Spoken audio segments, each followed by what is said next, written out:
record it. So those that can't be here, they can watch the playback. So I'm going to share my screen. I think everybody who is joining the call has the body access. So let me go here.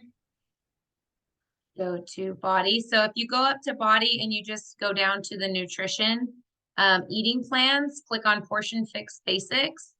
If you don't know what plan to be eating in, then this will show you exactly how to calculate it. Find your calorie bracket. She has a video that you could watch, or you can just go to the actual resources, which is what I did. If you go to portion fix, then program materials, and this has all of them so that you can actually just pull it up. And so when I was driving home from Vegas, I helped Brandon. I knew what bracket I was supposed to be in, but he didn't know which one he was supposed to be in. So if you click on here, it'll tell you the different formulas. So the first thing that you have to calculate is determine what's your goal. Are you going to lose weight? You want to maintain weight, maybe tighten and tone, or do you want to build muscle? So that's the first thing for you to identify for yourself is what's your goal. And then the step 2 is to determine how often are you going to work out. So if you're following a current workout program, then you should know it's either 20 minutes, 30 minutes, 45 minutes, an hour, and how many days a week it is, because that does play a factor in calculating your plan. So step 3 is to calculate your target. So we're going to talk about that. It's pretty simple. If you are in zone 1, you are going to be spending 2 hours or less per week working out. So if you're not currently following a program and you're just trying to get in some movement, but you know that you're not getting in more than 2 hours of movement per week, then you would be in zone 1. Basically, zone 1 equates to if you're working out less than 30 minutes a day, 4 times a week. I fall into zone 2 because I'm working out about 30 minutes a day, 5 days a week. I will say that with the current program, job 1 that I'm doing, it's a 20-minute a week, 20-minute workouts, 5 days a week. So you would think technically that would probably fall under zone 1. But I also am playing volleyball every week, so that's extra exercise. So I kind of factored that in and I went on zone 2, but you kind of have to gauge that wherever you feel. And then zone 3 would be like if you're working out an hour a day, 5 days a week, those are the beasts, they're in zone 3. I don't fall in that zone, hardly ever. Let's see. So the way you're going to calculate the formula is you first need to know what your starting weight is. Okay, so I'm going to scroll down here because it's got it a little ways down here.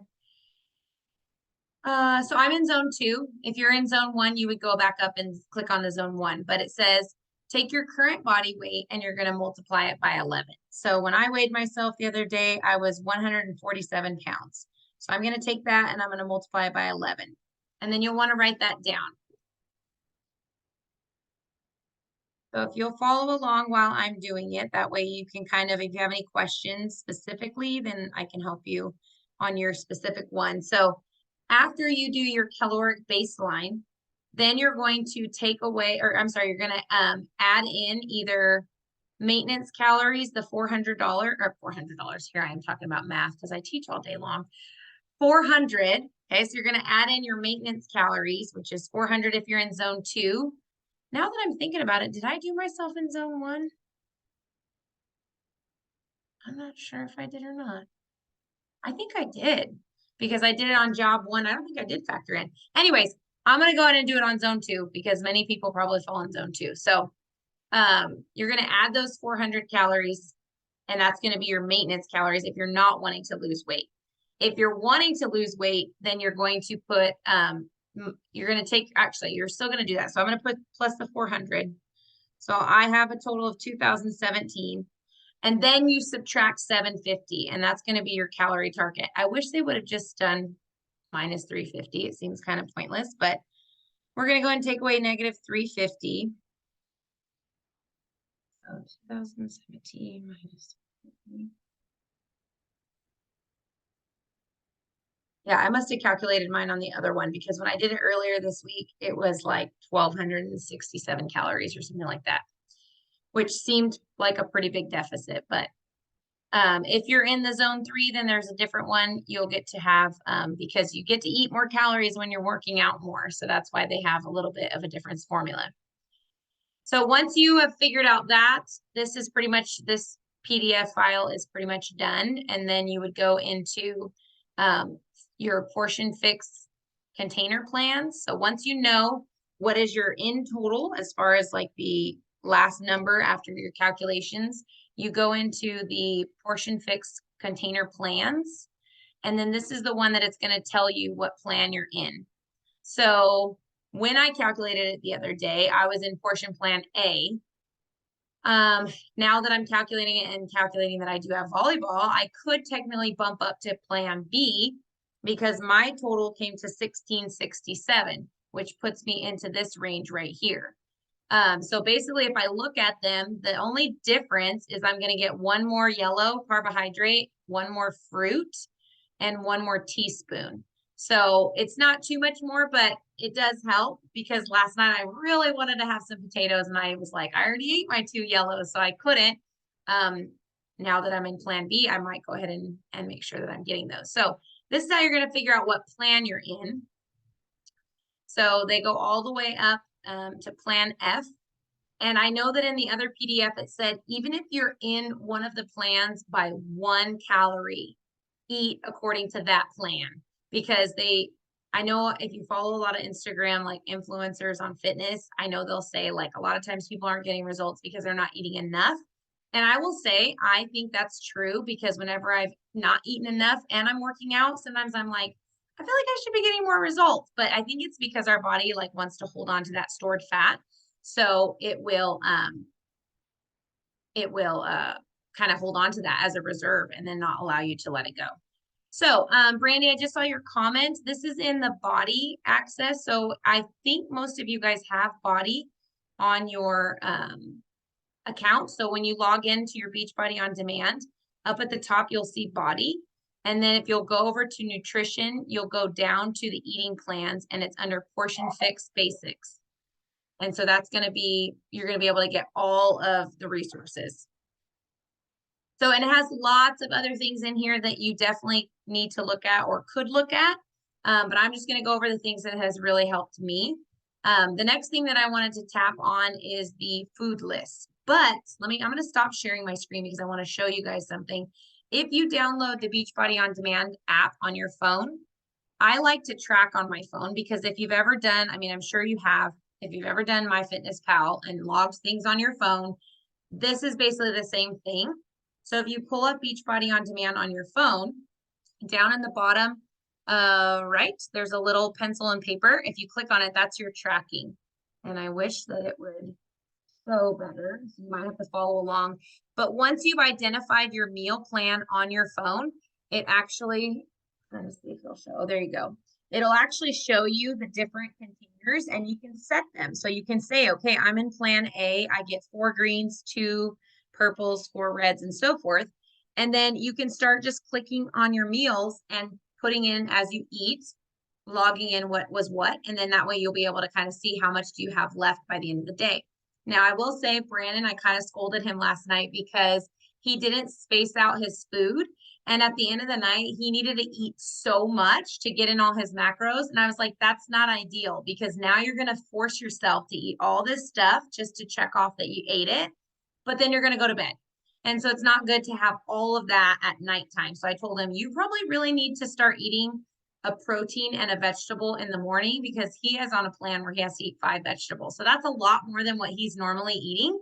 And so if you don't spread them out during the day, it is going to seem like so much food at night. Like I think I gave him 20 spears of asparagus and he's like, I can't eat all this. And I'm like, that's only 2 servings. Like 10 spears is 1 green. So he has now realized he needs to probably, try something during the day. The other thing I was going to show you on your phone that I like is that if you're not sure like what is what or how many of what you get, if you click on like, say, I don't know what the greens, if I click on the greens, it'll actually bring up the food list right there on my phone. So that way, if you're in the grocery store and you're like, I don't know how much of what I can have, it'll bring it up. So that way you can go, oh, okay, if I'm going to eat broccoli, that's going to just fit in my container. But like for asparagus, for example, how do you measure? You're not going to chop it up and put it in your little cup. So you just say, okay, if I eat about 10 spears, that's one serving, one green.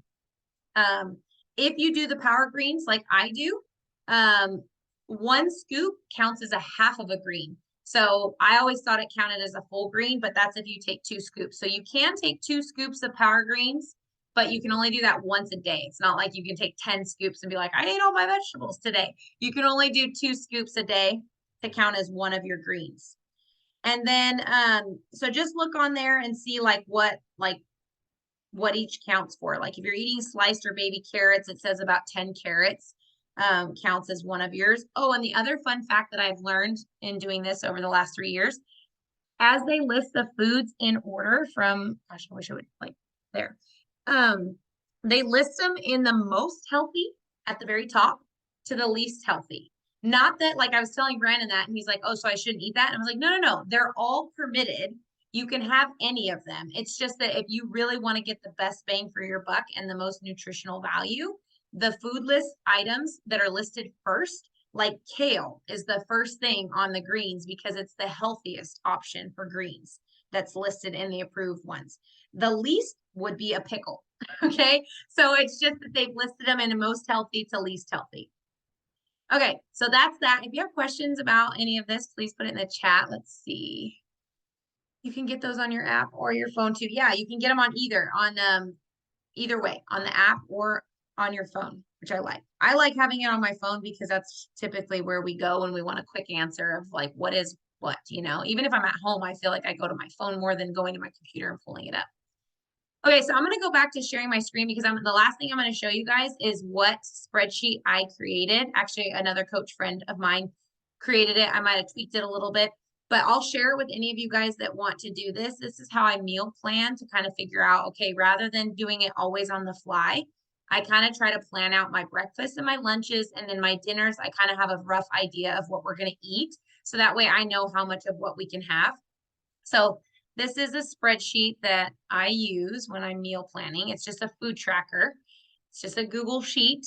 But basically it has what plan you're in. So this is a previous one that I've used in the past. I wanted to show you one that I had filled up so that way you could see it. So I put the portion fix plan, and I can make you one based on whatever your plan is. I have them in all A through F. So I can just make you a copy and send it to you, and you can keep it for your own and use it. But I basically will list out what I'm going to eat. And then I go through here and I put the different servings, and I have it already totaled so that it has like how many you're allotted. So like I'm allotted 4 greens, 2 purples, 4 reds, 2 yellows, 1 blue, 1 orange, and 3 teaspoons. As you start filling these in, like if I put 0, oh, it should do it. I don't know why this one's not doing it. Makes a liar out of me. Hold on, maybe this one got messed up. Let's see over here. As I say, if I'm eating a green, there it goes. It should have them, and I'll double check that the ones that I send you do work, but it should allow you to know how many are remaining. So that way, as you're planning, if you know you ate something for vegetables and you had a protein at breakfast, then you know kind of, okay, I'm going to have a fruit at snack, and then I'm going to eat at lunchtime, 2 vegetables, 1 protein, 1 carb, and 1 healthy fat. Or you can even say a half of a fat, and it should calculate it. Snack, I'm going to have another fruit. And maybe with my fruit, I ate an apple with some nut butter. So the nut butters are a teaspoon. So I'm going to put that in there. So now I know going into dinner, I have 1 vegetable remaining, 2 proteins, 1 carb, half of a healthy fat. I can use some sort of salad dressing or eat some seeds. And then I have 2 teaspoons. The teaspoons, I will say, are tricky because I don't personally like measure them out verbatim when I'm cooking, but I try to use like light oil, like light olive oil is just basically what I need. And if you're cooking for you and your family, you got to play that into a fact that you're not really like eating the whole thing of oil. It's cooked for the family meal. So I try not to stress out about those too much. I see there's a question. It's amazing. I need this. Yeah, it definitely helps with meal planning and kind of knowing that like, hey, if I just eat this, and I'll tell you guys, when I've been doing this for a long time, it is a lot of food. Like when you're eating according to your plan, it's a lot of food, and you'd be surprised. It's just because of what you're eating, it fills you up a little bit more. So that's the spreadsheet. So I will definitely email you guys all a copy. If after this call is over, if you'll just send me a private message if you want of what plan, and I'll just send you the one that's already made for that plan. But was there any other questions? Because I think, oh, one other thing I will share. There's a couple things on the food list that's kind of tricky that I've learned over the years. Let's see, where's the... You'll want to check out these freebies and substitutions too. So like you can use any of these as seasonings or flavors or things to put on your food, and it's free. It doesn't count against you. So any of these are free to use as much as you want. Coffee, I told Brandon that we're not really supposed to use cream, and he's like, well, I'm going to. And that's kind of where I feel like you have to kind of live in moderation. We normally follow pretty healthy eating, but there are a few things that we're not going to budge on. So we've maybe not been pouring as much into our coffee as we usually do, but we still do use regular cream in our coffee. But those are some suggestions. Water, if you want to spice up your water, a lot of people say they have a hard time drinking water, which I'll admit my water is not going so well today because it's so cold. So I'm going to definitely have to chug that down. But substitutions, these are things that you can substitute. And it says you get 3 substitutions per week. So Brandon's like, how often can I have a beer? Well, Brandon, you can have a beer 3 times a week, and 1 beer counts as 1 yellow. If he drinks like a Coors Light, he can have 3 Coors Lights a week if he was really to try to be, diligent with it. If you want to have something sweet, like some dried mango or even like some chocolate covered raisins, chocolate covered almonds. There's these recipes down here. If you ever see where it says fix, that means that it's a portion fix recipe that you can get. And you can also have access to all the recipes when you're on Body. They're in there. I'll show you before we get off the call. But these, if you just want to have a piece of dark chocolate, you can have 3 pieces. It'll show you exactly the size. And then you can do that 3 times per week. So those are things that you can do. If need be. So that's your substitutions. The other thing I was going to say on the teaspoons, this is where if you drink Shakeology, it's right here. I use almond milk. So when you use almond milk, 8 fluid ounces of almond milk counts as a teaspoon. So it's not counting as like one of your proteins. It's not counting as a healthy fat. So that one was hard for me as like a math brain to think, okay, 8 ounces is a cup, but I'm counting it as a teaspoon. So that's just this weird thing that they have like said. If you drink 8 ounces of almond milk, you can count it as one of your teaspoons on the plan, even though you're drinking more than a teaspoon. So hopefully that makes sense. But some of those are the ones that are a little bit complicated. You can use butter, all that kind of stuff. It is supposed to be a teaspoon. And I know that's where Brandon and I sometimes get a little heavy with our cooking is we'll do like a tablespoon. So we're trying to cut back on that when we're trying to be more diligent. But just take a look at the food plans. They're pretty self-explanatory. If you're looking for good substitutions for like bread on sandwich, I know I like to make like chicken salad and I'll put it on rice cakes. So you can have 2 rice cakes counts as 1 yellow. So I feel like I'm getting to have some carbs at lunch, but then I still will have carbs available to me at dinner if that's something that you struggle with. Okay, so that's that. And then let's see, the last thing I want to show you on Body, if you go back to the nutrition, go down to the bottom where it says recipes, you can actually click by program. So you would click on portion fix on Body, and all of these recipes, there are so many and they're so good. I've tried several of them and I'm never disappointed. But there's so many of them that are fix approved, meaning that you can eat them. You can like this warm spice cake, you could have that for breakfast. It'll tell you whether it's gluten-free, vegan, non-dairy, all that kind of stuff. But when you click on it too, it'll tell you what portion containers it takes like for 1 serving of it too, which I like. So that way, if you do make it, you can kind of gauge, okay, that's what those are going to count towards. So I think this is going to be a video. Yeah. So I'll turn that off. But yeah, so it's really cool because it's kind of like watching little cooking shows. And and learning how to do it. And I know for me, I like having the video playing as I'm trying to do it. I'm just going to close that up because it's kind of easier to do that than to follow a recipe. So there's so many resources there, but I will definitely send you the spreadsheet. But did you guys have any questions about following it or wondering if you can do certain things, can't do certain things? I would say my biggest tip to people is don't be so religious with it. Like if you're that diligent and religious, you're probably going to quit because you're going to feel like it's not sustainable. So it's going to be like a this or that sometimes. And it's like, hey, it's probably better to indulge a little bit than to just like starve yourself and then go on a binge fest, you know? So that's the way, at least way I look at it, is just making it more sustainable of doing it. Like that's why I try to plan my breakfast and lunches for the entire week. Because then my dinners I can get a little bit more like they're a little bit more hit or miss. And I try to do like 80-20. Like, yes, we're still gonna eat out. Yes, I'm still gonna probably have something to drink that's not on the plan, but I'm not doing it every day. And most of my meals, if you count 7 week days a week, times 3 to 5 meals a day, most of them are planned according to plan. And I think that's why I was able to still get results with just following that. So that's pretty much it in a nutshell. I mean, the cups are really convenient. What I'll also send you is if you are, I have like 5 sets of cups. So for me, I actually will meal plan and prep in them and then pack those up for lunch. But all of them have like an equivalent measuring cup size. So I can send you, like, I happen to know that the green and purple are 1 cup. I happen to know that the next one, the red cup, is 3/4 of a cup. So there are like equivalents. So that way, if you're cooking with measuring cups, you can just use those instead. If you're, scooping and putting them in dishes and things like that, you can use measuring cups. That's pretty much it. Anybody have any questions? No? All right. Well, message me your guys' plans. I'll send you guys, and then whatever email you want me to send it to you, and then I'll send you your spreadsheet and then the equivalents or whatever of what each cup, what the measurings are. Cool, cool.